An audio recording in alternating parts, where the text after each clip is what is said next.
सर्वमंगल मांगल्ये शिवे सर्वार्थ साधिके शरण्ये त्र्यंबके गौरी नारायणी नमोस्तुते. The meaning of the mantra: she is the most auspicious who bestows auspiciousness upon all the world. She is pure and holy and protects those who surrender to her. She is also called the mother of three worlds and is Gauri, daughter of the mountain king. Our salutation to the Divine Mother, we worship her. Namaste. Welcome to our special segment on Navaratri, the 9 divine nights dedicated to the Mother Goddesses, who is the ultimate source of all power in the cosmos. The Divine Mother is considered as the supreme creative force in our scriptures. All life is created in her womb, and she is the giver, nourisher, and protector of life. She is the embodiment of gentleness, sacrifice, selfless love, and has significant influence on the lives of her children. It is said that as a human being, we can pay back any debt but cannot repay our debt to our mothers. This is the reason mothers have been revered from ancient times. Navaratri marks the occasion when the Divine Mother, taking the form of Shakti, slew the demon Mahishasura, who had oppressed all the gods in heaven. In this great battle, the goddess vanquished all the evil forces in the universe, which were personified as demons. Every year, the celebration of Navaratri recognizes the victory of good over evil and the selfless contribution of the mother and the power of womanhood. I have already spoken about the legend of Goddess Durga and how she vanquished Mahishasura to become Mahishasuramardini. So in this video, I will take you through the legend and significance of 7 forms of Shakti known as Saptamatrikas. They are mentioned in Puranas, their unique blessings, and the do's and don'ts of Navaratri festival this year.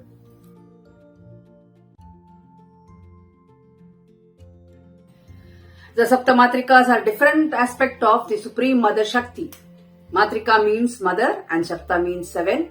Hence, Saptamatrika means 7 mothers, making them part and parcel of mother worship in our scriptures. Worshipping the Saptamatrikas during Navaratri helps appease the Divine Mother Goddess Shakti herself. The legend of Saptamatrika begins with the death of Hiranyakashipu. Hiranyakashipu was the Asura king who was killed by Lord Vishnu in his Narsimha avatar. After his death, Andakasura began to rule the Asuras. He performs severe penance and obtains several boons from Brahma and creates havoc among the Devas. Unable to withstand his cruelty, the Devas approach Lord Shiva for help. Shiva prepares to battle Andaka by creating 3 serpents, Vasiki, Taksha and Dhananjay, to serve as his belt and bracelets and wear the lion skin presented by Veerabhadra. Shiva wields his Trishul, that is his trident, and attacks Andaka, injuring him in the process. However, with every drop of blood from Andaka that spills on the ground, thousands of Andakas keep rising. To put a full stop to this, Shiva creates a Shakti called Yogeshwari from the flames of his mouth.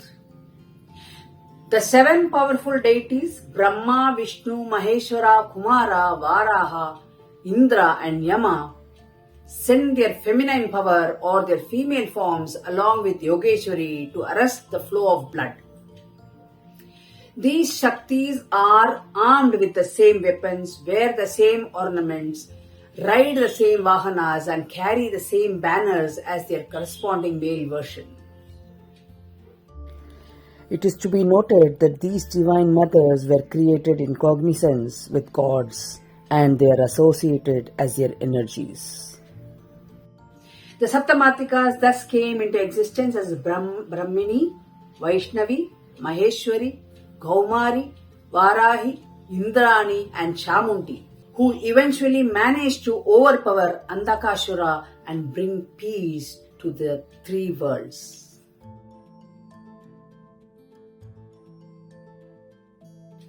The Rig Veda associates Saptamatrikas with the Kritikas and identifies them as 7 sisters who married the Saptarishis.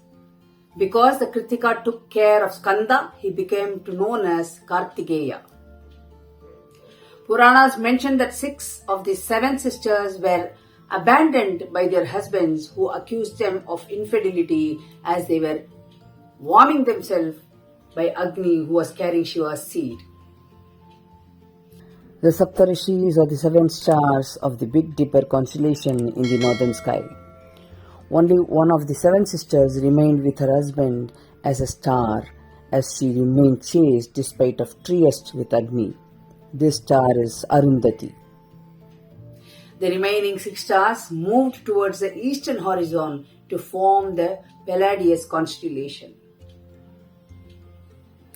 When Skanda appeared on the banks of the Ganges, the maternal instinct of the Matrikas took over and they wanted to raise the baby, Skanda.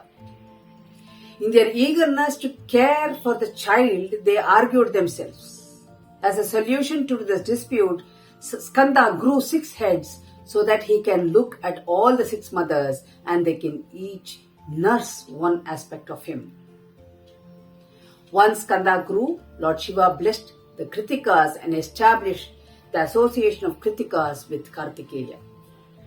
Now let's take a look at each of the 7 mothers, their attributes and blessings. Let me start with Brahmini. The first of the Saptamatrikas is Brahmini. She is the creative force of Brahma.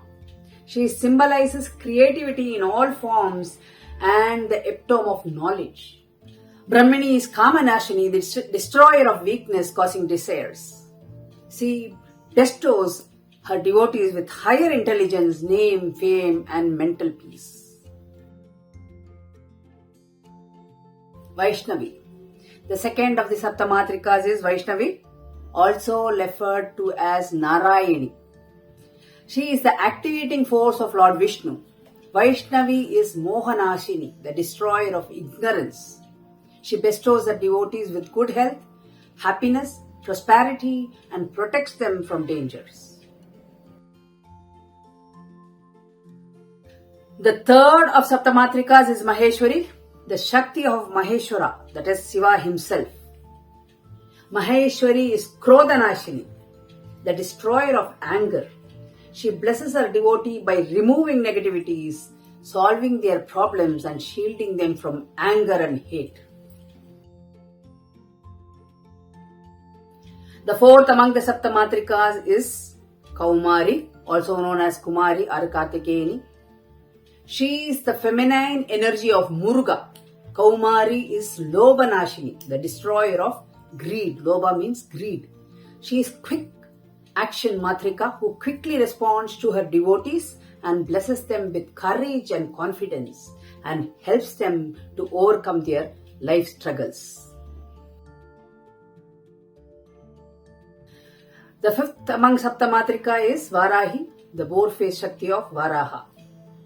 She is Asriya Nasini, the destroyer of envy. She protects her devotees against threats, enemies, negative energies, and misfortunes. The sixth Saptamatrika is Indrani, the activating force of Indra, the chief of Devas. She is Matsarya Nasini, the destroyer of jealousy. She protects her devotees from evil eyes and negativities and bestows material comforts. Chamundi, the seventh Matrika is Chamundi, the destructive Shakti of Mother Goddess, and the feminine energy of Yama, the destroyer. Chamundi is Papanashini, the destroyer of sin. She protects her devotees from evil eyes and black magic and removes the karmic impacts of sins. Before going to the do's and don'ts, let me share the secretive meaning behind fasting during Navaratris.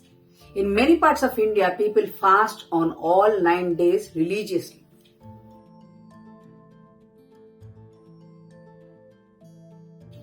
Fasting is essential and emphasized during Navaratri. This detoxifies and revitalizes the body by balancing the 3 doshas. Vata, Kapha and Pitta. In Ayurveda, the concept of dosha, the type of bodily humor, determines the personality and the health of the individual. In these modern times, it has become a habit to have gluten-free and lot of dietary changes. But our ancestors have followed all these in the name of fasting during festivals. During Navaratri, they fast all 9 nights and eat fruits, proteins, yogurts, etc. They avoid gluten-free food like rice, roti, etc.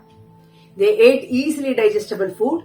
Whatever diet or eating habit we are following and proud of has been observed since ancient times to detox our body. Not only that, as I have mentioned earlier, this is the right time for us to control our indriyas, that is, our sensory organs.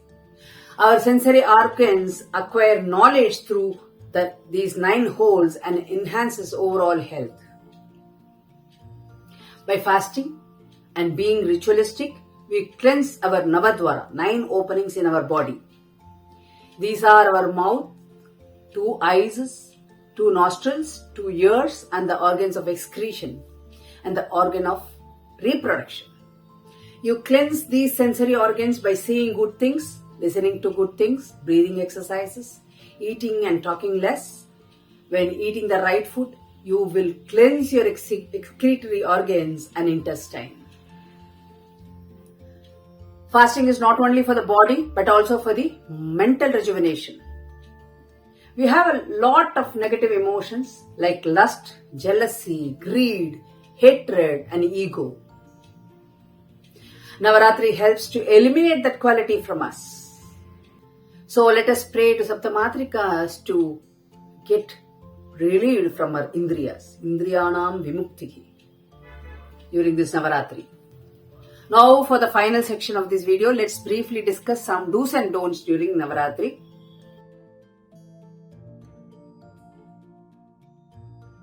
Making special efforts to seek the blessings of Mother Goddesses during Navaratri can appease her. Here are some do's and don'ts that you should consider for this Navaratri. Let me start with do's.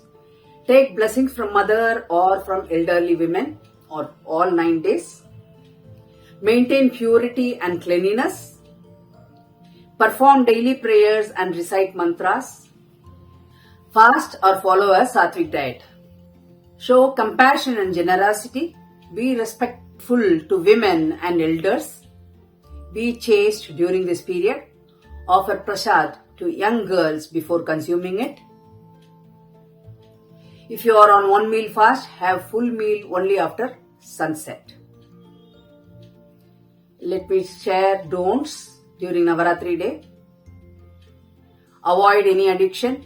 Refrain from negative thoughts and action. Do not skip your daily prayers. Avoid excessive materialistic pursuits. Avoid gossips and negative words. Avoid gadgets and stay away from social media. May the Mother Goddesses be with you during these 9 power nights and bless you all with good health, wisdom and prosperity. Namaste.